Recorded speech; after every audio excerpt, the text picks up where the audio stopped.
देखिए सवाल है कि 2010 में जमीन खरीदा था और उसका रजिस्ट्री 2016 में दोबारा सेल कर दिया गया और उसको जो है पता होगा, है ना, हो गया है, मैं क्या करूं। ठीक है, देखिए अगर मान लेते हैं 2010 में अगर मान लेते हैं कि जमीन जो है वो खरीदा गया और दोबारा अगर सेल कर दिया गया जमीन को मान लेते हैं, ठीक है, तो जमीन आपका भी रजिस्ट्री होगा और जिसका पहले रजिस्ट्री हुआ कहीं ना कहीं मान्य तो उसी का होगा ना। जो मान लेते हैं आपने 2010 में जमीन खरीदा था और उसका रजिस्ट्री है ना, अब 2016 में दोबारा सेल कर दिया है तो उसका रजिस्ट्री है, मान लेते हैं जिसका रजिस्ट्री है उसको अगर पता चल भी गया तो 2010 का ही मान्य होगा कोर्ट में।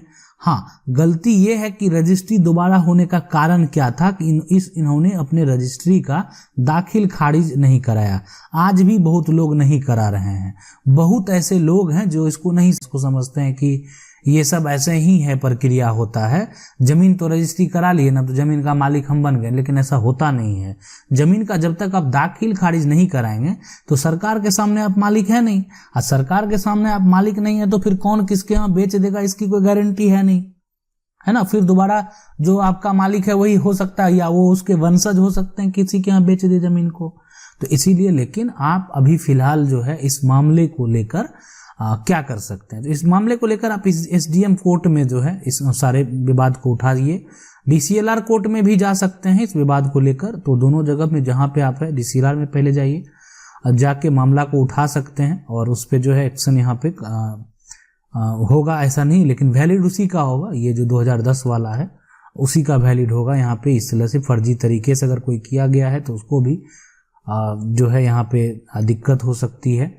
अगला सवाल है कि ये पूछ रहे हैं, हेलो सर मेरा प्रॉब्लम यह है कि मेरा ज़मीन का खतियान मेरे परदादा के नाम से है और वो जो है वो भी लोगों का भी नाम है और भी लोग का ना और भी लोगों का नाम है।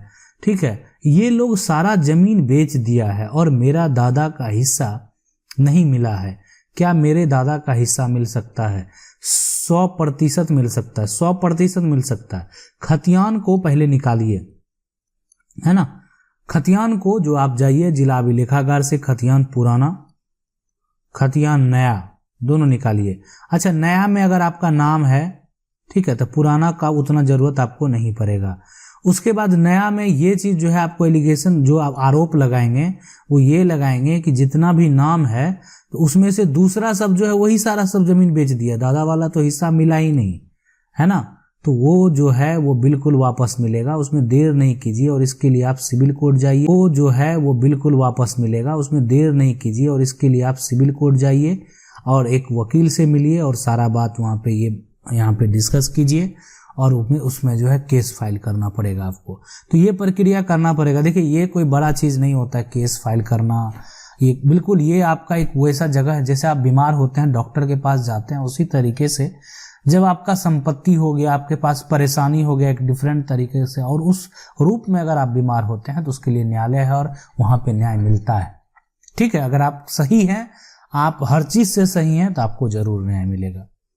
चलिए अगला सवाल देखते हैं। पूछ रहे सर मैंने एक जमीन खरीदा और उसके जो है कब्जा में था, मतलब एक जमीन उन्होंने खरीदा और उसके कब्जे में था मेरा, बाद उसका भाई भी दूसरे लोगों को केवाला कर दिया, अब क्या होगा?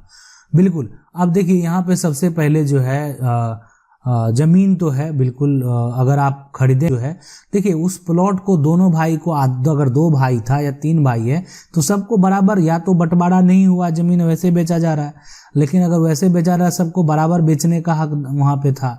तो ऐसा अगर फर्जी किया गया है तो मामला देखें, एक होता है कि फिलहाल अब यहाँ पे 2 लोगों का एक विवाद हो गया बीच में, ठीक है, कि 2 लोग जो है उसका भाई भी बेच दिया और उस दोनों का मामला है, लेकिन आपको जो जमीन लिखा गया उस चीजों का आपने फिर अगर दाखिल खारिज भी नहीं कराया होंगे, है ना, तो ये जमीन का रजिस्ट्री हुआ। इसलिए कि अगर दाखिल खारिज करा लेते तो जमीन का फिर दोबारा रजिस्ट्री नहीं होता।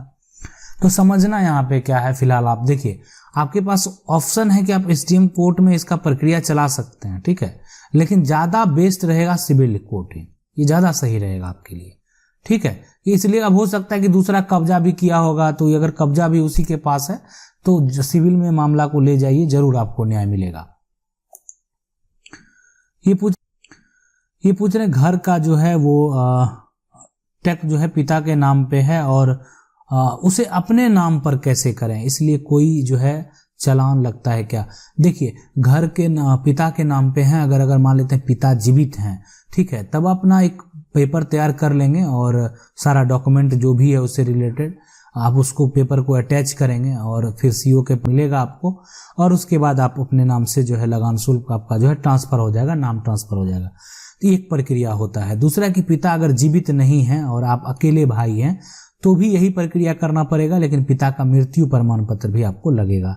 लेकिन अगर आप 2 भाई हैं तो दोनों का जो है एक बंटवारा का पेपर तैयार करना पड़ेगा, दोनों का अलग अलग, और उसको लेके जाना पड़ेगा। फिर दोनों का जो है, अगर आप दोनों एक में करवाना चाहते हैं तो फिर एक में भी हो जाएगा, मतलब जितना है दोनों भाई के नाम से ट्रांसफर। मतलब इसका होता है कि 2 भाई के बीच में बंटवारा नहीं हुआ, सिर्फ दोनों भाई के बीच में जो है नाम ट्रांसफर हुआ। इसके बारे में एक स्पेशल जो है और हम वीडियो बनाएंगे, ताकि बहुत सारे लोगों को हो सकता है कन्फ्यूजन हो तो उनको अच्छे से समझ में आ जाए।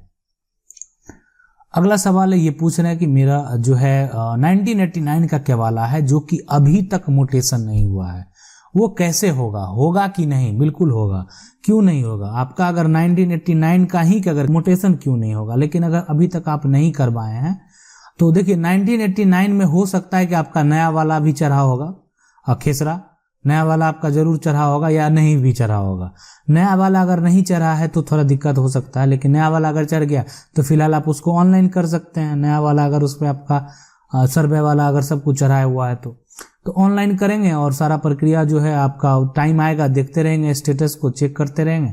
टाइम आएगा तो आप जाएंगे सीआई से मिलेंगे और सीओ से भी मिलेंगे और सारा जो है वो चीज़ वहाँ पे आपका दाखिल खारिज का प्रक्रिया जो है हो जाएगा। अगर रिजेक्ट होगा तो फिर आप डीसीएलआर में उस चीज़ को फाइल कर देंगे, जब तक वहाँ फिर डीसीएलआर से जब सीओ को फिर आदेश मिलेगा तो फिर आपका दाखिल खारिज होगा। तो ये प्रक्रिया आपको करना पड़ेगा। देखिए अब उसके बाद जो है कि अगर आपका मान लेते हैं कि पुराना से सब कुछ है तो इसको डॉक्यूमेंट को लेकर सबसे पहले आप एक बार सीओ साहब से मिल लीजिए।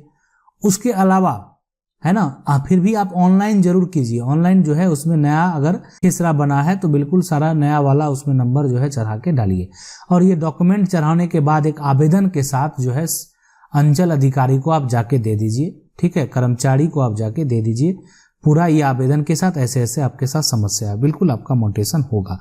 अगर नहीं होता है तो फिर डीसीएलआर कोर्ट में आप जो है फाइल करेंगे, उसका वहां से एक मतलब वेरीफाई होता है, मतलब सुधार है, आपको अनुमंडल में मिलेगा भूमि सुधार विभाग, वहां से वेरीफाई करने के बाद जब आदेश जारी होगा तब फिर उसको जो है दाखिल खारिज प्रक्रिया उस पर किया जाएगा।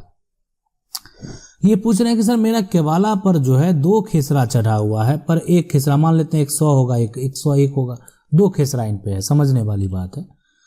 तो बिल्कुल चढ़ा हुआ हो सकता है, पर एक केवाला में जो है जमीन पूरा है और जो दूसरा खेसरा है उससे मुझे जो है जमीन ली, उसमें जो है उसका जमीन पूरा हो रहा है, जमीन पर नेट पर जो है एक खेसरा दिखा रहा है, पर नेट पर जो है एक ही खेसरा दिखा रहा है और हमारा उसी में जमीन पूरा हो रहा है। सही है, हमारा जो है वो यहाँ पे दाखिल, और उसी खेसरे में जो है दादा ने किसी को रसीद कटवाने के लिए दिया तो दोनों खेसरा जो है चढ़ा दिया। साथ ही मैं जो है मैंने जमाबंदी भी जो है यहाँ निकलवाया, तो उससे पहले एक खेसरा से जमीन दिखा रहा था और उसके ऊपर जो है वो, ठीक है, बात आपका समझ गए। तो कर्मचारी कह रहा है कि जमाबंदी भी कायम हो गया है, मुझे यह जो है जानना है कि क्या एक आदमी 2 बार जो है वो दाखिल खारिज हो सकता है। मेरी चौहद्दी भी बनी है तो रसीद की में 2 खेसरा चढ़ा दिया है, उसमें सुधार कैसे होगा। देखिए मतलब मान लेते हैं कि आपका अगर ये 100 है और उसी से जमीन आपका मतलब हो रहा है, पूरा हो रहा है, तो अभी और इस खेसरा में भी अगर जमीन है तभी तो फिलहाल आप दोनों के मालिक हो गए, सीधी सी बात। या ऐसा हो सकता है कि यहाँ पे अगर दोनों खेसरा लिखा हुआ है और दोनों से अगर रकबा स्पष्ट नहीं होता है तो वो भी एक दिक्कत वाली बात होती है कि अब इससे कितना लिया गया और इससे कितना लिया गया, ठीक है। लेकिन अगर आपका एक से पूर रहा है तो जो जमीन मालिक है उससे संपर्क करके आप बोल सकते हैं इस खेसरा को, उनको सपोर्ट कर देंगे तो उनके नाम से जमाबंदी कायम हो जाएगा। और जो जिससे आपका जमीन पूर रहा है वो खेसरा आप अपने पास, तो एक सहमति वाली बात है। अगर आप ऐसा चाहेंगे तो आप ऐसा कर सकते हैं कि जो खेसरा से आपका कोई लेना देना नहीं, आप उसको छोड़ देंगे और उससे जो है मतलब आप अपना सपोर्ट करवा लेंगे और आप उनको सपोर्ट कर देंगे ताकि उनके नाम से ट्रांसफर हो जाएगा। ठीक है, अगला सवाल देखते हैं। ये पूछ रहे हैं सर मेरा जमीन मेरे दादा के नाम से था और दादा के 3 बेटे हुए, जिसमें एक बेटा बड़ा जो बेटा हुआ और 2 बेटों का बेटी हुआ है, और बेटा के खानदान का पता है कि हम जमीन नहीं देंगे। तो बिल्कुल इसमें आप जाइए जो है बेटा के खानदान, आप जो भी हैं बेटा के खानदान और बेटी के खानदान में कोर्ट आप जाइए और वहां से पीएस फाइल कीजिए। पार्टीशन सूट में ज़्यादा खर्च नहीं लगेगा। खतियान को निकाल लीजिए, या जो ज़मीन जिनके नाम पे है वो सारा वो खतियान पूरा तैयार कर लीजिए। पार्टीशन सूट में क्या होगा कि जो भी जो है आपके जो दादा थे और उनका 3 जो बेटे हुए यहाँ पे देखें, तो इसमें एक ये जो बेटा है उनको एक हिस्सा मिलेगा, बाकी इनका जो बेटी हुआ दोनों बेटी का जो भी मान लेते हैं पति होगा या बेटी होगी उन्हीं को हिस्सा मिलेगा, या बेटी का मान लेते हैं जो नाती होगा नतनी होगा उन्हीं को वो सारा जो है जमीन का हिस्सा मिलेगा, इनको नहीं मिलेगा। यही नियम है और इसीलिए आपको ये पार्टीशन सूट जो है कोर्ट में जाके फाइल करना पड़ेगा। अगला सवाल है कि ये सब पूछे सर नमस्ते, पिताजी के नाम से जमीन में भाई बहन का 7 बार जो है नाम है, लेकिन भाई वह खेती बह रहे हैं और बहन को हिस्सा देने से इनकार कर रहे हैं। बहन को क्या करना पड़ेगा? देखिए बहन को भी समान अधिकार है और हम आपको बता देते हैं इसके लिए बहन जो है जब भी है जमाबंदी के अगेंस्ट अगर आप चाहें तो भी वो वहाँ पे अगर मान लेते हैं कि नाम अलग अलग हो चुका है, भाई अपने नाम से अलग करा लिया है, तो जमाबंदी के अगेंस्ट बहन जो है DCLR में फाइल कर सकती है और नहीं तो हिस्सा के लिए कोर्ट में जो है फाइल कर सकती है। तो कहीं ना कहीं बहन को हिस्सा तो देना ही पड़ेगा, इसलिए कि अगर बहन हिस्सा लेना चाहेगी तो उनका जो है समान अधिकार है। ये पूछ रहे हैं कि सर मैंने एक जमीन अपने माँ के नाम से लिया हूं और जिसका केवाला 2018 में हुआ और उसका दाखिल खारिज होकर रसीद भी कट गया है ना, और उस पर 3 दुकान बना हुआ है और वह दुकान मेरे कब्जे में है। दूसरा कोई आदमी उस पर 144 लगवाना चाह रहा है। देखिए अगर 144 लगवा दिया, मान लेते हैं दुकान है, बता देते हैं आपको, इस बात को समझिए। 144 अगर आप खाली जमीन पे लगवा देते हैं तो इसका मतलब होता है कि लगवाने वाला और जिसके लिए लगवाया गया दोनों, जिसके जमीन में एक कब्जे में है वो, इसका मतलब तो यही है ना जिसके कब्जे में वो इस पे कुछ भी ना करे और जो मान लेते हैं लगाया है वो भी ना करे। अगर कोई घर है दुकान है और उस पे अगर 144 अगर लगा देगा, सबसे पहली बात है तो घर में तो लोग रहते हैं दुकान, तो उस पर किसी भी तरह का कंस्ट्रक्शन नहीं होगा, या दुकान पे अगर ऐसा आदेश जारी हो जाता है कि उसको बंद रखना है तो फिर बंद भी रखना पड़ेगा। तो सबसे पहले अगर कोई आपको लगवाता है, देखिए 144 का तो ज़्यादा दिन वैलिडिटी होता नहीं है, तो आपको इसका पहल जरूर करना पड़ेगा, है ना। तो ये चीज़ जो है जब अगर आपको ऐसा नोटिस आ जाएगा तो आपको इस पर पहल करना जो है जरूरी है और करना चाहिए। अगला सवाल ये पूछ रहे हैं कि मेरी जमीन है जिसको दूसरे ने पट्टा करा लिया है 25-30 साल पहले, लेकिन उस जमीन को 30-40 सालों से हम ही जोत रहे हैं, तो क्या उस जमीन की रजिस्ट्री हमारे नाम से हो सकती है? देखिए पट्टा अगर करा लिया है तो उसका जो है क्या वो जमीन आपके कब्जे में है और करा लिया है तो क्या पहले किसकी जमीन थी, ये भी बात है मायने रखता है ना। हम आपको इसलिए न्यायालय में जाने के लिए सजेस्ट नहीं करेंगे, इसलिए कि अगर आप मान लेते हैं कि वो जमीन को जोत रहे हैं, अगर वो अवैध होगा, कहने का मतलब हो सकता है कि जो पहले का रिकॉर्ड होगा अगर उनमें किसी और का नाम होगा तो फिर जमीन उसी को वापस दे दी जाएगी। रही बात कब्जा का, तो आपको बहुत लंबे समय से कब्जा है, और अगर आपका लंबे समय से कब्जा है तो इसके लिए आपको अधिकारी से मिलना चाहिए। पास जो है जो अंचल अधिकारी हैं उनके पास जो सारे नियम कानून हैं, ऐसा नहीं है कि अगर बहुत लंबे समय से कब्जा है तो ये देखा जाता है कि किसका बहुत लंबे समय से कब्जा है, और कब्जा के आधार पे भी अपना एक कानून है, और उतने समय से अगर कोई जमीन खोजने भी नहीं आता है तो फिर मालिकाना हक भी चला जाता है। तो बहुत तरह की चीज है, लेकिन अगर उस जमीन को बार बार कोई खोज रहा है, उसका लगान शुल्क भी कोई और कटा रहा है, तो ये सारा चीज़ है। तो फिर ज़मीन अगर कानूनन जो है अगर कोई जाए तो ज़मीन फिर वापस भी जा सकता है, ज़मीन हाथ से जा भी सकता है।